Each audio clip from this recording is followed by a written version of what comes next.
Bueno, vamos a hablar un poquito de la idiosincrasia y de las características de esos deportes de equipo para poder adaptar luego los consejos nutricionales a estas características. Entonces, ¿qué es importante tener en cuenta? Primero, la duración, que suele ser alrededor de 1 hora.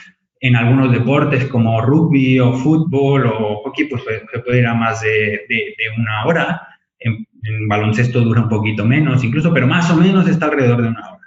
Y esto lo podemos relacionar con una necesidad de hidratación distinta si dura más o menos de 1 hora, luego hablaremos de esto. También recuperar hidratos de carbono durante competición, también se puede relacionar con esto en la duración. Los esfuerzos que se realizan son interválicos y explosivos, y esto pues va alternando esas vías metabólicas, lipolíticas, glucolíticas, grasa, hidrato de carbono, y por eso es importante tener bien entrenadas esas vías y tener bien esos sustratos o tener las reservas de esos sustratos energéticos, de esos nutrientes, adecuadamente en nuestro organismo, ¿vale? Y esto es alta intensidad con descanso, ¿no? Hay que tener en cuenta también que la temporada suele ser anual y en algunos casos al aire libre. Esto pues lo relacionamos pues cuando hay invierno hay menos sudoración porque hace más frío, no necesitamos refrescarnos a través de esa sudoración y por tanto no perdemos tanto electrolito, por ejemplo. ¿De acuerdo? El esfuerzo termina siendo muchas veces menor que cuando hace mucho calor, que estamos sudando mucho y la sensación de fatiga incluso aumenta.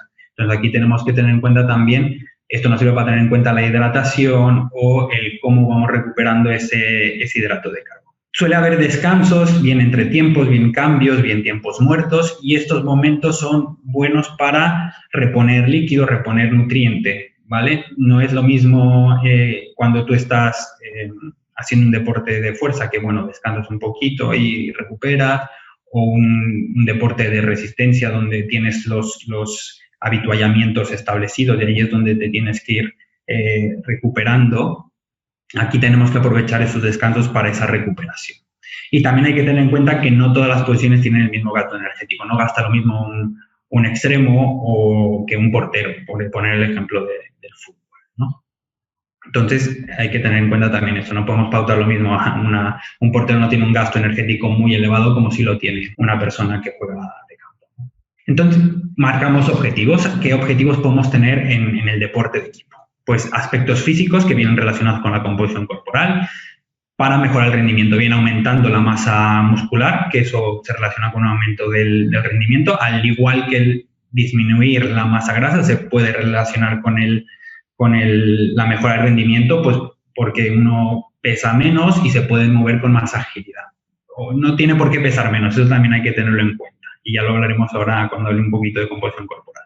Y también hay que tener en cuenta lesión, inactividad, los requerimientos energéticos gastan y la posibilidad o el riesgo de perder masa muscular también existe y eso también hay que tenerlo en cuenta. No voy a entrar en esto, pero sí que es algo que se tiene en cuenta en esos aspectos físicos o de composición corporal. Luego, en cuanto al entrenamiento, ¿qué objetivos tenemos con la alimentación? Buscar ingerir energía suficiente para pues, rendir bien, tanto antes como en la recuperación. Y aquí hablamos de hidrato de carbono, como ya he ido comentando, buscamos esa ingesta de hidrato de carbono para el rendimiento, que no tiene por qué ser si nos gusta, eso hay que tenerlo en cuenta, pero sí para mejorar el rendimiento sí que se relaciona con el hidrato de carbono. Tenemos que recuperar proteína, ¿de acuerdo? Para esas adaptaciones que he hablado de mitocondrias, para no degradar masa muscular, incluso para construir masa muscular. Y sobre todo tiene interés después de entrenar, pero también podemos trabajar con bolos a lo largo del día. Repartir la ingesta de proteína en distintos momentos del día mejora esta síntesis proteica muscular. No la mejora, sino que la potencia. Aspectos de hidratación, objetivos de hidratación, estar bien hidratados porque si no estamos bien hidratados baja el rendimiento. Y luego planificar en función de la temporada. No es lo mismo la temporada de competición que la temporada de descanso, ¿no? El momento de descanso, pues los requerimientos energéticos cambian. Y luego, ya en competición, en partido, tenemos que tener objetivos precompetición, qué nutrientes introducimos antes de esa competición, de ese partido.